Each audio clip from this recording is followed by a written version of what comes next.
السلام علیکم ورحمۃ اللہ وبرکاتہ۔ الحمد للہ رب العالمین والعاقبۃ للمتقین والصلاۃ والسلام علی سید الانبیاء والمرسلین۔ قولہ تعالی بسم اللہ الرحمن الرحیم۔ وعد اللہ الذین آمنوا منکم وعملوا الصالحات لیستخلفنہم فی الارض کما استخلف الذین من قبلہم وليمكنن لهم دینہم الذی ارتضی لهم وليبدلنہم من بعد خوفہم امنا یعبدوننی لا یشرکون بی شیئا ومن کفر بعد ذلک فاولئک هم الفاسقون۔ اس آیت کریمہ کا تفسیر اگر بیان کرنا چاہوں تو پھر بہت زیادہ وقت چاہیے، لیکن مختصراً انشاءاللہ میں کوشش کرتا ہوں کہ میں اس کی وضاحت کر دوں۔ ان دنوں کہیں بھی بیٹھیے تو یہ چرچا ہوتا ہے کہ ہماری حکومت ہونی چاہیے اور ہماری سلطنت ہونی چاہیے، اور نہ جانے کیا کیا امیدیں لگا کر کے بیٹھے ہوئے ہیں۔ تو اس آیت نے اس کی وضاحت کر دی۔ سب سے پہلے بات تو یہ ہے کہ جب اللہ تعالیٰ نے آدم علیہ السلام کو اس دنیا میں مبعوث فرمایا تو اسی وقت کہہ دیا کہ میں فرشتوں سے کہا کہ میں ایک خلیفہ، ایک اپنا نائب بنانے والا ہوں اس سرزمین کا۔ تو اس کو قرآن کریم نے بہت اچھی طرح سے دہرایا ہے۔ وعد اللہ الذین آمنوا منکم وعملوا الصالحات لیستخلفنہم فی الارض کما استخلف الذین من قبلہم۔ وعدہ ہے ان ایمان والوں کے لیے جنہوں نے عمل صالح کیا، لیستخلفنہم فی الارض، ہم ان کو زمین کی خلافت عطا کریں گے، حاکم وقت بنائیں گے، کما استخلف الذین من قبلہم، جیسا کہ ہم نے پہلے لوگوں کو، مومنین کو، عمل صالح کرنے والے کو اس زمین کا وارث بنایا۔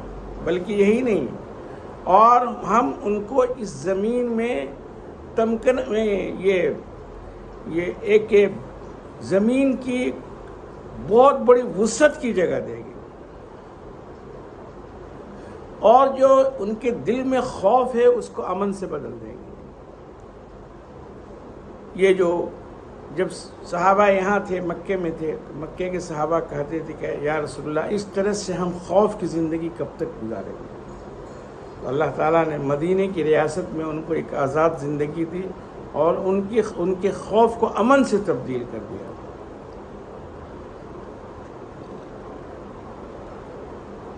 لیکن اللہ نے کہا یعبدوننی لا یشرکون بی شیئا، ہم ایسے نہیں دیں گے، تم میری عبادت کرو گے اور میری ذات میں کسی کو شریک نہیں کرو گے، اور اگر ایسا کرو گے یعنی میری ذات میں کسی کو شریک کرو گے اور میری عبادت کے علاوہ کسی اور کی عبادت کرو گے تو فاسق کہلاؤ گے، یہ لوگ فاسق کی جماعت ہوگی۔ تو بات دراصل یہ ہے، مختصر آپ کو بتاؤں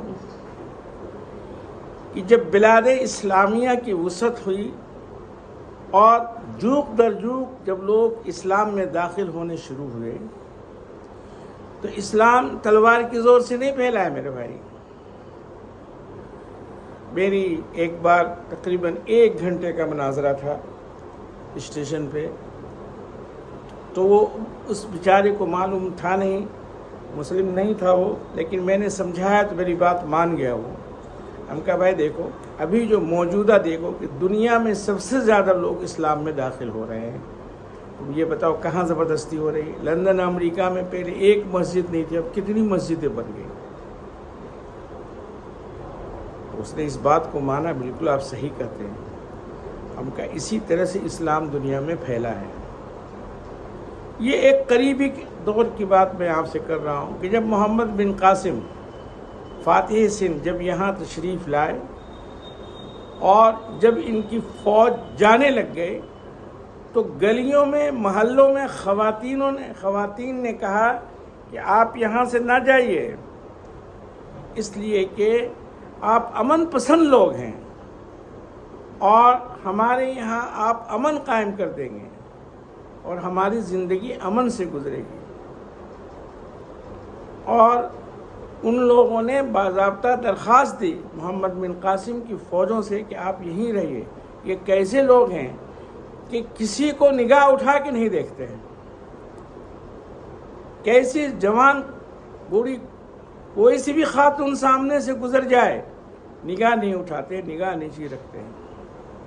وَقُلْ لِلْمُؤْمِنِينَ يَغُضُّوا مِنْ أَبْصَارِهِمْ وَيَحْفَظُوا فُرُوجَهُمْ، اور کہہ دیجئے اے محمد صلی اللہ علیہ وسلم کہ وہ اپنی نگاہوں کو نیچی رکھیں اور اپنے شرمگاہوں کی حفاظت کریں۔ یہ وہ لوگ تھے،